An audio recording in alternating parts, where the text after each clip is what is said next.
SH. Accompagnement des élèves en situation de handicap, AESH. Voilà, et donc c'est un autre sujet, mais en fait c'est le même sujet, hein, parce que au nom de l'inclusion, on va générer de l'éparpillement, de la souffrance pour les enfants, de la souffrance pour les parents, de la souffrance pour les enseignants, de la souffrance pour des personnels, et la destruction du droit aux soins et à l'éducation spécialisée.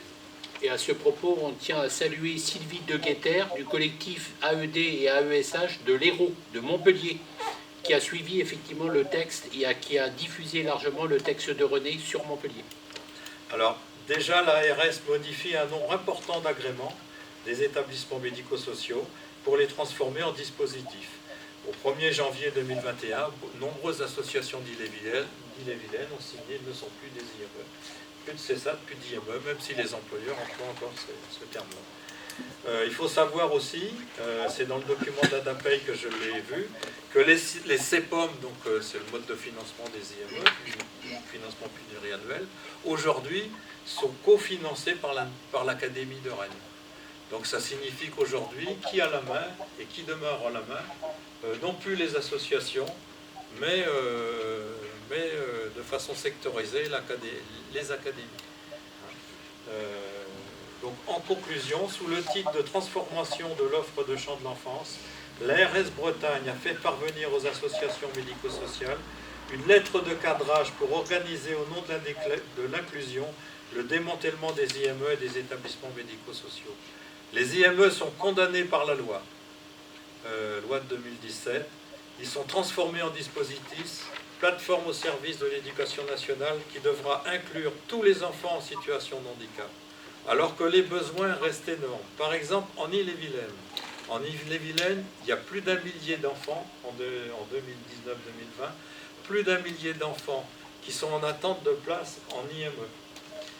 Alors ce sont des enfants qui ont eu la notification, donc qui sont reconnus enfants handicapés, qui ont eu la notification par la MDPH. Et donc, quand on voit qu'il y a 1 millier d'enfants en Ille-et-Vilaine qui attendent une place, qu'est-ce qu'on pourrait se dire? Il faudrait créer un plan d'urgence pour ouvrir des places en IME, pour que les enfants soient accueillis dans d'autres conditions. Ben non, ils ont trouvé la situation, ils ont fait l'inverse. On détruit les IME. Là où il y avait 90 enfants en IME, eh ben on va en accueillir à terme 100, 200, 300 à temps partiel. Comme ça, on va résorber la misère. Et les enfants, ils seront accueillis de façon très partielle dans des IME, dans des structures où il n'y aura plus d'agrément. Donc tous les enfants seront mélangés, toutes les difficultés, tous les handicaps. Tous les enfants scolarisés en IME seront obligés d'être scolarisés progressivement. Et il y a des textes, c'est-à-dire que l'ARS dit dans 5 ans, il y a 50% des enfants qui seront recrutés, etc., 80%. Et donc, en fait, on détruit les structures qui ne seront plus des IME. On en fait des établissements où tous les enfants seront accueillis comme on pourra. Ce ne sera plus des établissements de charité, mais voilà, on va retourner 1 siècle, 2 siècles en arrière, c'est catastrophique. Donc, il faut aussi savoir qu'on dit aux parents, ne vous en faites pas, vos enfants seront inclus dans l'école. Quand on regarde en Ille-et-Vilaine, comment ça se passe dans les écoles? La rentrée prochaine, la rentrée septembre 2021, il y aura plus d'enfants handicapés dans les écoles. On va se dire, formidable, on va créer des postes, il va y avoir des postes de créer parce qu'il y a plus d'enfants handicapés. Les enfants, les personnes en contrat SH vont travailler dans de meilleures conditions, seront mieux payés. Pas du tout. Quand on regarde bien dans les écoles, canton par canton, ville par ville, qu'est-ce qu'ils proposent? Des fermetures de classes complémentaires. On se moque du monde. On se moque du monde. On est en train, c'est ce que disait Fabrice tout à l'heure. Ils organisent la misère pour gagner des sous. Et en même temps, ils ont trouvé la parade, ils détruisent la sécurité sociale, ils détruisent les IME. Et puis la conséquence, bon, je vais m'arrêter là parce que moi je ne travaille plus en IME. Je vais laisser la parole à ceux qui travaillent encore en IME. Mais la conséquence de ça, c'est que dans les IME, Les salariés, ils sont déboussolés, ils sont dans la misère. On leur offre quoi? La flexibilité, sans leur dire pourquoi. On leur offre quoi? On leur dit, ben, on ne sait pas où vous allez. Si vous refusez, c'est la misère, etc., etc. On ne leur donne pas le tenant, les aboutissants. Tout va être bouleversé parce que quand on regarde les projets, par exemple de l'ADAPEI pour la rentrée prochaine, tout va être bouleversé. Et nos collègues ne sont pas au courant de pourquoi est-ce qu'on va bouleverser leur contrat de travail, pourquoi on va remplacer les fiches de poste par les fiches de mission, pourquoi on va recruter des AMP à la place des éducateurs spécialisés, pourquoi on va mettre de force les enfants dans l'éducation nationale, pourquoi dans un groupe de 12 enfants, dans 2 ans, dans 3 ans, il y aura 24 enfants d'accueillis, on n'explique pas le pourquoi. Donc c'est une catastrophe. Donc je vais m'arrêter là. Je ne sais pas si je n'ai pas été un peu confus ou un peu long, mais je pense qu'on n'en est qu'au début. Il faudra dans un premier temps que vous informiez, qu'on informe dans les IME, dans les établissements, de ce qui se passe, de la tragédie de ce qui se passe, pour que nos collègues, pour que les parents des enfants prennent la dimension de la catastrophe qui est en train de se produire, pour pouvoir organiser à terme la résistance. Voilà, je vous remercie. J'ai une petite question. Oui. Alors, quand tu dis que les IME n'existent plus juridiquement, et en même temps tu dis ceux qui travaillent encore dans les IME. Alors, juridiquement, les IME ont été transformés juridiquement en établissement, en dispositif, en dispositif. Plateforme, voilà. Oui. C'est-à-dire que les établissements, ils existent, il y a encore les salariés, il y a encore pour l'instant les enfants, bien que c'est en train de changer, mais il y a plus, ce ne sont plus des IME. C'est comme si on disait,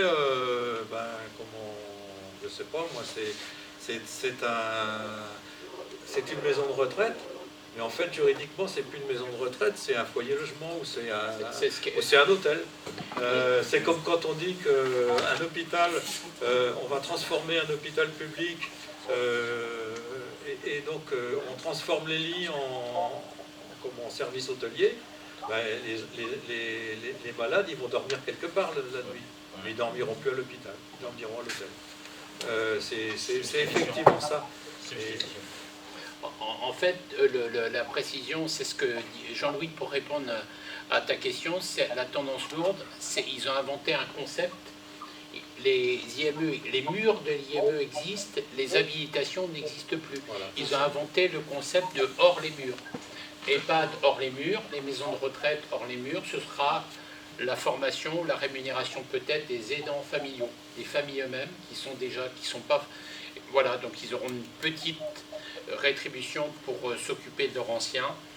Ils font la même chose dans la protection de l'enfance parce qu'ils feront appel à des tiers dignes de confiance. Le projet Adrien Taquet propose ça.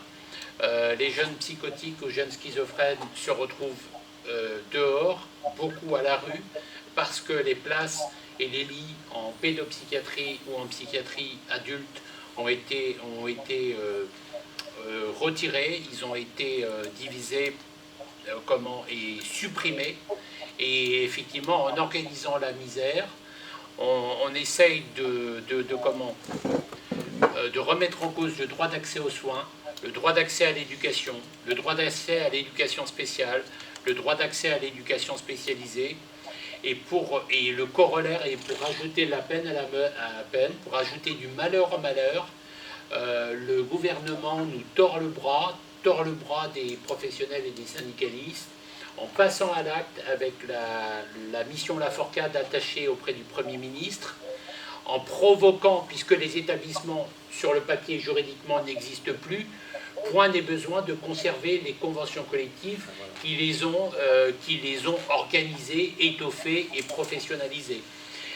Et à travers cette vision, très clairement, la Fédération a alerté sur une chose totalement honteuse et scandaleuse. L'ensemble des interlocuteurs force ouvrière, dans les CHRS, dans la convention collective 51, dans la convention collective 66, dans la convention à l'ISWA, dans la convention 65, négocient, ils font des propositions aux employeurs, ils rédigent des propositions, ils rédigent des avenants sur l'égalité salariale, 183 € pour toutes et tous, égalité publique-privée, immédiatement, et 300 € pour toutes et tous, pour revaloriser les 30% de perte de pouvoir d'achat en 20 ans. Il propose des requalifications des grilles de classification et la mise en conformité des classifications de la 66. Il demande que les avis d'interprétation unanime de la convention collective concernant les assistants familiaux puissent être respectés et mis en œuvre. Et ils opposent une fin de non-recevoir. Malgré les ordres du jour, malgré la convocation des instances, malgré la présence en CMP du ministère de la DGT, de la Direction Générale du Travail, le gouvernement passe à l'acte et considère que ces conventions n'existent plus pour une raison très simple. Il considère qu'il n'y a pas d'activité. Alors, que veut dire une activité conventionnelle pour le gouvernement? Ça veut dire qu'on glisse d'une obligation de moyens de discuter avec les employeurs et parfois se mettre d'accord, parfois ne pas être d'accord, mais pour le gouvernement, une convention collective n'est qu'une chambre d'enregistrement des budgets d'austérité. Aujourd'hui, on a glissé d'une obligation de moyens à une obligation de résultat. Une activité pour le gouvernement, c'est un accord moins-disant social que les syndicalistes ont consenti à signer. S'il n'y a pas d'accord signé, c'est considéré comme l'absence d'activité conventionnelle. Ils ont inventé un texte de loi qui est extrêmement grave, à savoir que pour les conventions collectives qui protègent moins de 8000 salariés, elles seront automaticité de leur fusion. C'est pour ça qu'ils ont supprimé par exemple la 66, alors que pendant 15-20 ans, René a été négociateur dans la 66 et a fait en sorte qu'elle se renforce et qu'elle se développe, qu'elle soit améliorée et qu'elle soit toujours debout. Elle ne s'appelle plus 66, elle s'appelle la... elle s'appelle la 66-79, puisque la convention collective 79 a disparu.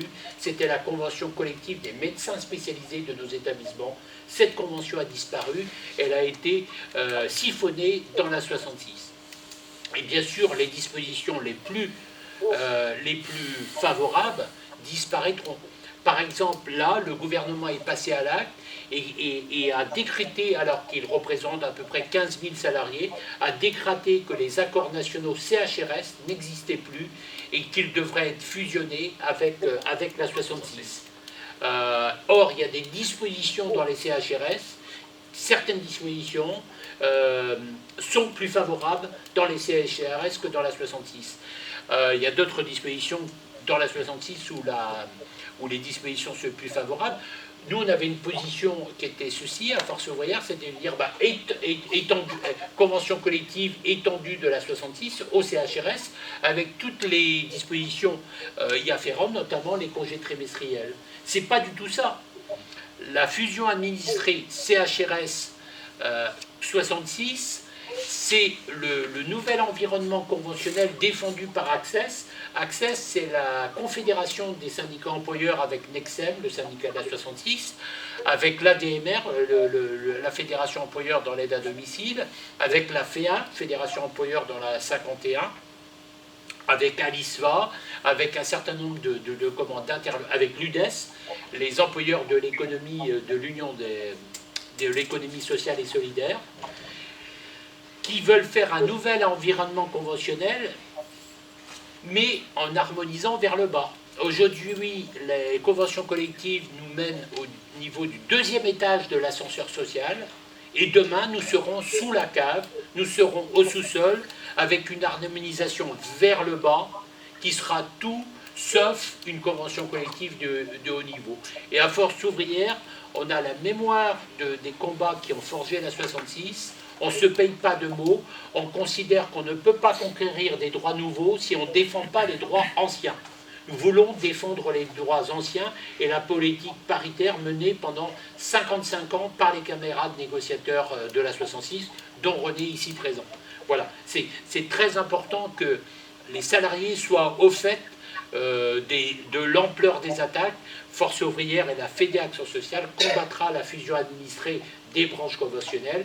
Nous voulons l'amélioration de toutes les conventions collectives et nous avons dit, dans les IME comme dans la protection de l'enfance, nous voulons un plan d'urgence à la hauteur des besoins pour accueillir dans des institutions spécialisées avec des professionnels disposant de diplômes d'État, de qualifications, permettant de protéger l'humain fragilisé et d'apporter toute l'attention, le soin, l'accompagnement à la hauteur des besoins et des spécificités des pathologies et des troubles identifiés par des professionnels.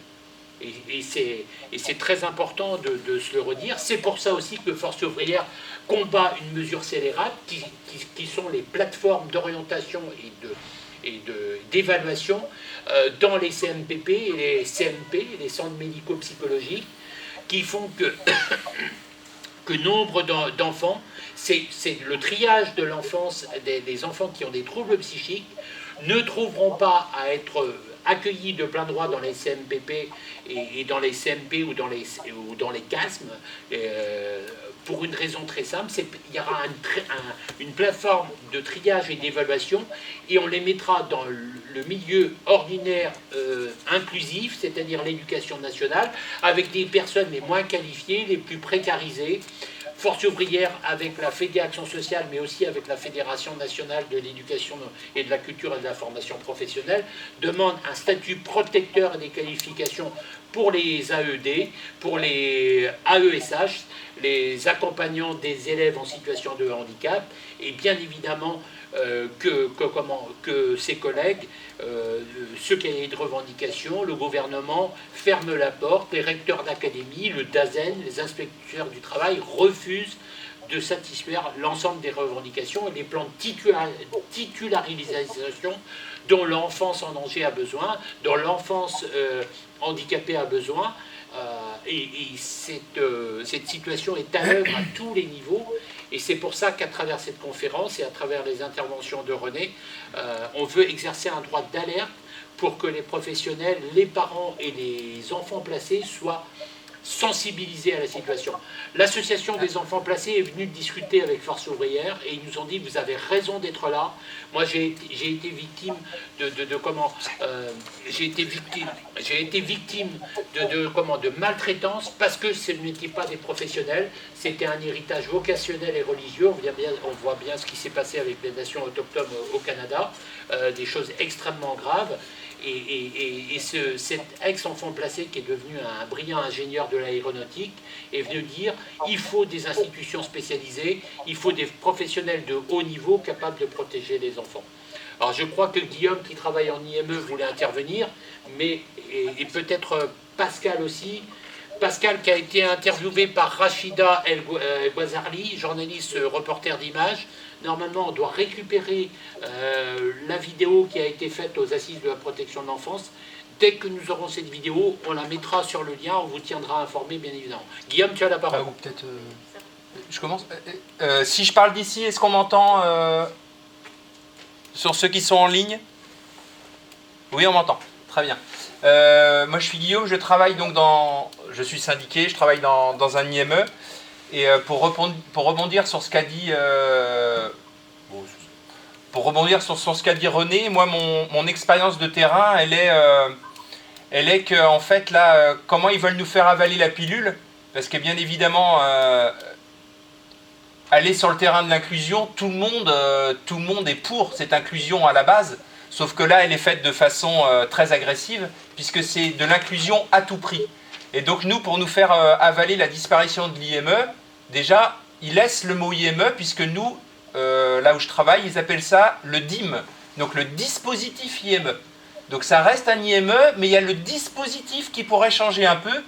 Et le dispositif, il est le suivant, il y a l'IME, et puis il y a ce qu'ils ont créé cette année, la PMO. C'est un service prestation en milieu ordinaire, c'est-à-dire que c'est un service où là, ce sont des éducateurs qui vont sur l'extérieur, comme un CESAD. Alors au début, on nous a présenté que c'était un CESAD, qui au bout de 2 mois s'est transformé en PMO. Et là, ça correspond exactement à ce que dit René, c'est-à-dire qu'ils sont en train de faire un gloubi-boulga de l'IME qui n'est plus un IME, mais qui reste un IME, mais qui n'est plus un IME, où petit à petit, le service PMO va prendre de plus en plus de place. Et là, j'entends même que l'IME pourrait rester la structure, mais nous, on serait des équipes. Et même les équipes de l'IME, parce que moi, je suis là sur le service PMO, les équipes de l'IME deviendraient des espèces d'équipes mouvantes, iraient dans d'autres lieux, iraient dans les écoles, comme des espèces d'experts. Et donc, je dis n'importe quoi, s'il y a une école qui a besoin d'être formée ou de poser des questions sur l'autisme, alors nous, on irait, et on serait comme ça, que des espèces d'éducateurs libéraux, et on irait un peu partout sur le terrain géographique. Et aussi, pour appuyer ce qu'a dit René, c'est que là, de plus en plus, nous, on ne nous parle plus de symptômes, de handicap, mais on parle de sectorisation. Et c'est-à-dire que tous les jeunes, nous qui sont Rennes Sud, enfin au sud de Rennes, eh ben, on pourrait accueillir n'importe quel jeune, quel que soit le handicap. On commence à entendre ça aussi. Mais nous, c'est sous l'étiquette de dispositif IME. Et puis encore une fois, pour rebondir sur ce qu'il y a sur le terrain, parce que moi je travaille beaucoup avec les écoles, étant dans le service PMO, et je vois ce qui se passe justement sur les effets qu'il y a de l'inclusion à tout prix, et entre autres sur les AESH, ce qui était les AVS, ce qu'on appelle maintenant AESH, où ils sont tous à la limite du burn-out, ils sont tous mal payés, absolument pas formés, et ils se retrouvent avec des jeunes les pires qu'il peut y avoir, parce qu'on les oblige à être dans un endroit qui n'a aucun sens. Là, j'ai l'exemple d'une jeune qui était en 6e et qui avait un niveau CP. Et cette jeune, elle était en crise tout le temps, elle ne s'y retrouvait pas, ça n'avait aucun sens, mais on devait s'occuper, parce que c'était à tout prix. Voilà. Donc, je ne sais pas où tout ça va aller, mais en tout cas, on commence là à sentir les prémices de ça, et puis tout en nous faisant culpabiliser sur « mais l'inclusion, c'est quand même bien, c'est quelque chose qui est important. » Voilà. Ça, c'est mon expérience, moi, depuis la rentrée, puisque le service a été créé en septembre, et on voit déjà que là, c'est en train de se déliter dans tous les sens. Pascal? Oui. Tandis que donc l'IME maintenant ça s'appelle c'est même plus le dispositif, j'arrive même plus à me rappeler tellement que ça paraît absurde.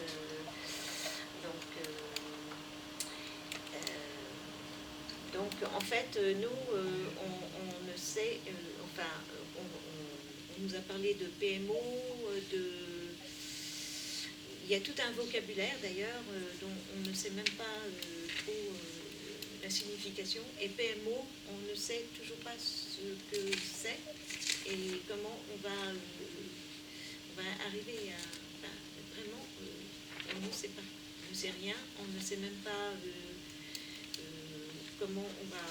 À la rentrée prochaine, on ne sait pas le travail qu'on nous demandera de faire.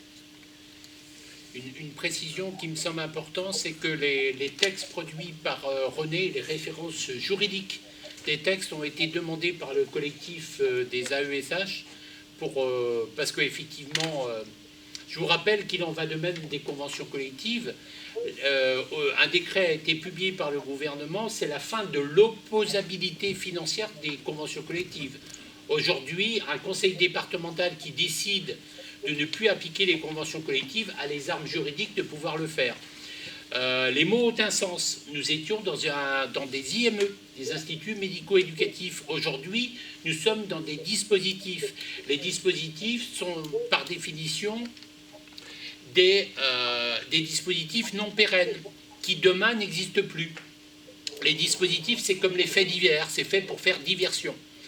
Ça ne vous aura pas échappé. Je crois que Véronique, qui travaille en IME, voulait aussi prendre la parole. Ce qui d'ailleurs correspond à ce que disait René sur les fiches de poste. Alors il y a ça, et il faut savoir aussi, document de l'ADAPEI employeur explique que ces fameux services-là n'ont pas de définition nationalement. C'est-à-dire que le gouvernement, il n'y a aucun décret, il n'y a aucun texte, les ARS obligent à mettre en place ces services-là, alors que le gouvernement n'a pas encore eu le temps, Sophie Cluzel et compagnie, n'a pas encore eu le temps de donner une définition à ces nouveaux services, ce qui est quand même fort de café. Donc ça va plus vite que la musique, quoi. Il faut que ce soit à marche forcée. Nous, c'est le directeur qui nous a demandé de donner une définition de PMO, Voilà. Parce qu'ils se retrouvaient entre directeurs d'IME et chacun avait un peu sa définition et qu'ils essayaient de voir un petit peu à quoi ça allait servir la PMO et qu'est-ce qu'il y avait derrière. Mais effectivement, il y a un flou, mais qui permet justement de noyer tout ça, quoi. Alors, un autre exemple pour dire là, dans quelle misère seront les collègues de boulot dans les groupes. Par exemple, on disait que dans un groupe, il y avait 12 enfants, ou 12 prises en charge, etc. Et maintenant, par exemple, dans le document de la DAPEI, on parle d'ETP. Alors ETP, ça fait appel au temps de travail des salariés. Ah ben non, c'est pour ça que je ne comprenais pas ETP. Et en fait, dans un groupe de 12, on explique que dans un an, il y aura 24 ETP.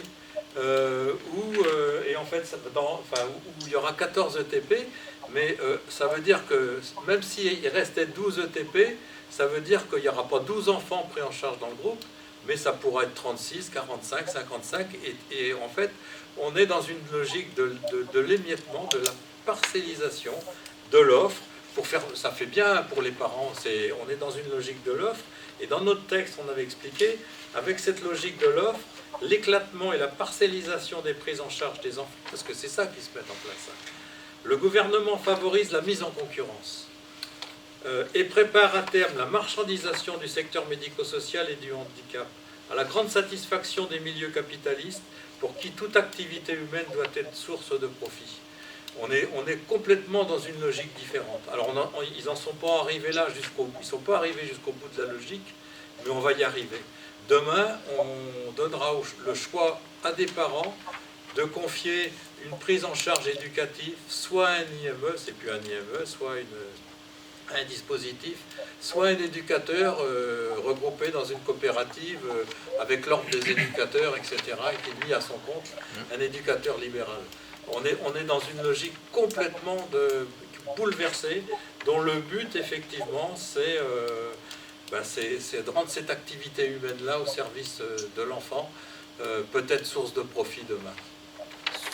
Et effectivement, logique de profit, logique de mort, logique de barbarie, Fabrice l'a dit, René a surenchéri effectivement en le précisant.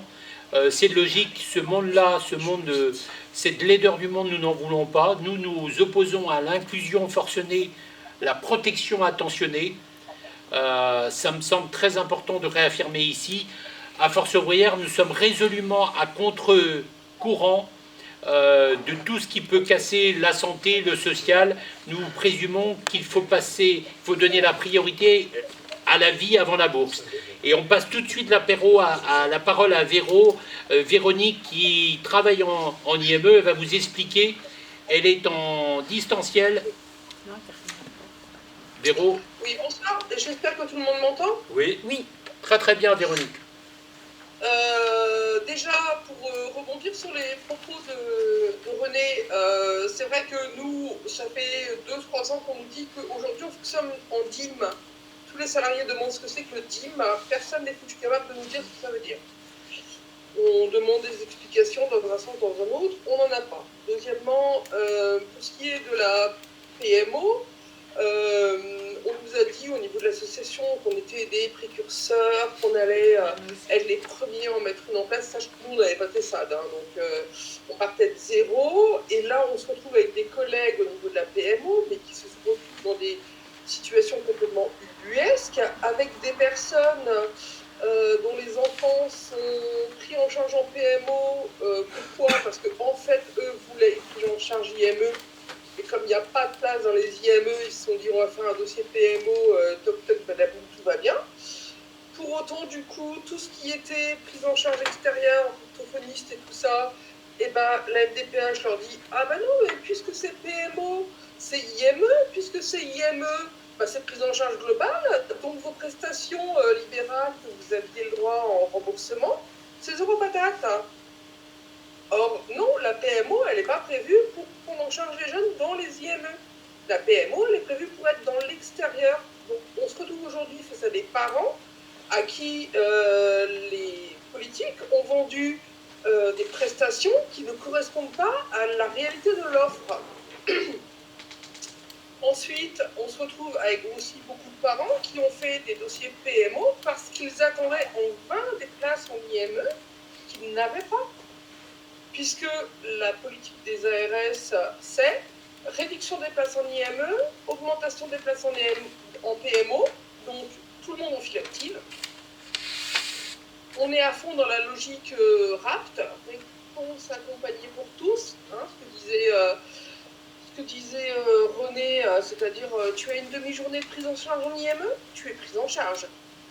Donc, viens pas réclamer autre chose, donc de l'ultra temps partiel, mais du coup on répond à tout le monde, dans ce cas-là taisez-vous. Moi je donne comme information, c'est que l'IME dans lequel je travaille, bon là aujourd'hui je suis en arrêt maladie, parce que j'avoue que j'ai un peu craqué, vient de recevoir une injonction de l'ARS et ils vont faire une visite sur le site, hein, ils font une descente, pour savoir pourquoi nous n'accueillons plus d'enfants.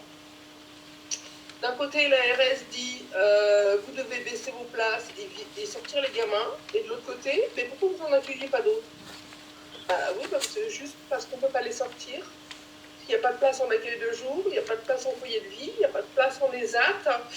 Donc, bah voilà, on ne peut pas les sortir et on se retrouve là aujourd'hui fliqués par l'ARS parce qu'on ne répond pas à leurs injonctions et leurs injonctions elles sont complètement contradictoires et c'est un ping-pong entre l'ARS financeur enfance et le conseil départemental financeur du secteur adulte. Secteur adulte qui dit j'ai pas d'argent, ARS qui dit je veux pas le savoir, vous les sortez. Et on est un peu coincé. J'ai l'impression d'avoir oublié un item, mais comme je ne sais plus lequel, je vais laisser la parole. Merci Véronique de ton témoignage. Effectivement, c'est un monde effrayant qu'ils sont en train de nous préparer. Et notre secrétaire national, Pascal Corbex, avait une formule qu'il avait utilisée le 8 avril. Il avait dit sans nous. Ce ne sera pas avec notre consentement, ce sera sans nous. Pour ce qui concerne Force ouvrière, nous inscrivons à contre-courant de ces politiques. Ça nous semble extrêmement important de dire la vérité des prix aux enfants, de dire la vérité des prix aux familles, de dire la vérité des prix aux professionnels, de dire la vérité des prix au gouvernement et à nos interlocuteurs employeurs. Parce que